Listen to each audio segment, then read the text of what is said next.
Evangelho segundo escreveu Mateus, capítulo 18, versículo 31 ao 35, nos diz assim: Então Pedro aproximou-se de Jesus e perguntou: Senhor, quantas vezes deverei perdoar a meu irmão quando ele pecar contra mim?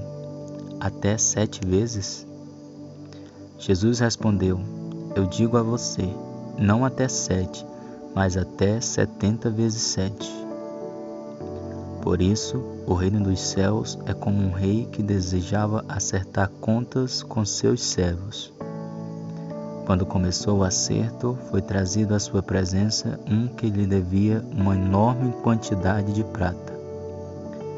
Como não tinha condições de pagar, o Senhor ordenou que ele, sua mulher, seus filhos e tudo o que ele possuía fossem vendidos para pagar a dívida.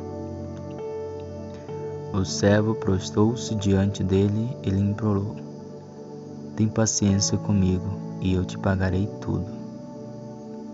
O senhor daquele servo teve compaixão dele, cancelou a dívida e o deixou ir.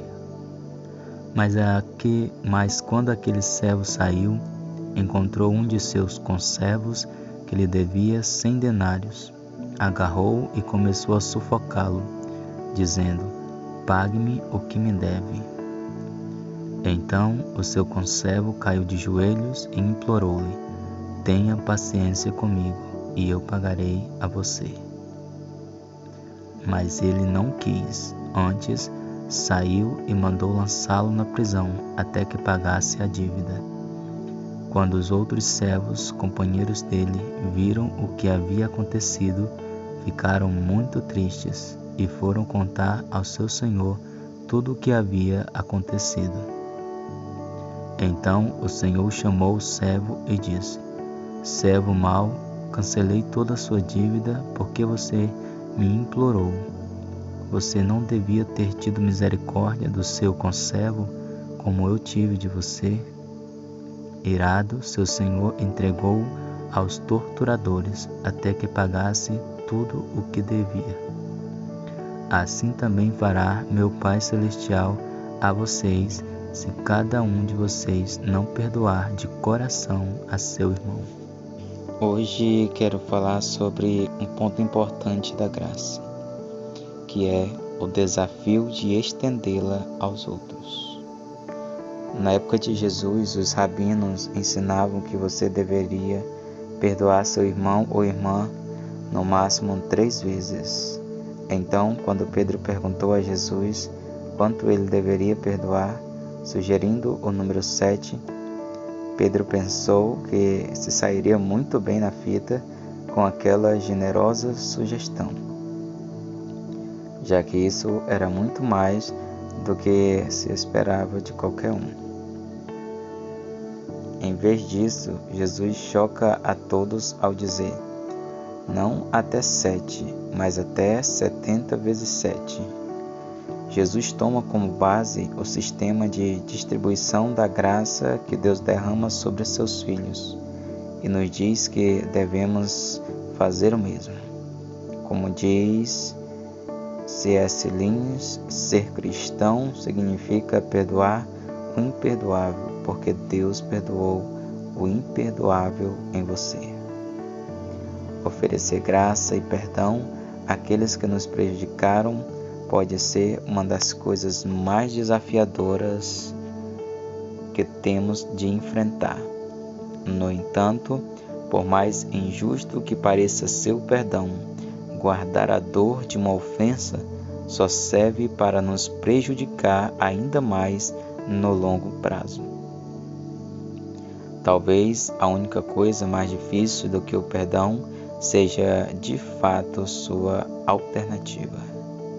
Deus sabe que guardar a dor e a ofensa só nos tornará amargos. Como Anne Lamott ilustrou, a falta de perdão é como beber veneno de ratos e depois esperar que o rato morra. No final, sofremos muito quando escolhemos longe da graça. A palavra ressentimento significa literalmente sentir de novo. a falta de perdão e o ressentimento nos forçam a sentir continuamente a dor da injustiça contra nós. Por outro lado, o perdão contempla a entrega do que endurece nosso coração. Quando perdoamos, isso nos permite entregar nossa dor, amargura e mágoa aos pés do Senhor. Oferecer graça e perdão é um caminho para a libertação da dor das feridas infligidas a nós por outras pessoas. É claro que isso não significa não ter limites com aqueles que nos magoaram ou dar-lhes liberdade para nos magoar novamente. Na verdade, significa nos libertarmos do ressentimento ou do desejo de vingança e confiarmos que, no final, Deus é capaz de exercer justiça melhor do que nós. Reserve um momento para trazer à mente qualquer ofensa que você possa estar guardando. Permita que o Espírito Santo comece a ministrar lentamente em seu coração, dando-lhe a força para perdoar. Inspirando lentamente, receba mais uma vez a generosa graça de Deus. E ao expirar, libere toda dor, mágoa e ressentimento que estiver sentindo em seu interior. Que você experimente o infinito amor e graça de Deus sobre você e que tenha forças para oferecer graça a outras pessoas hoje e todos os dias da sua vida. Em nome de Jesus. Amém.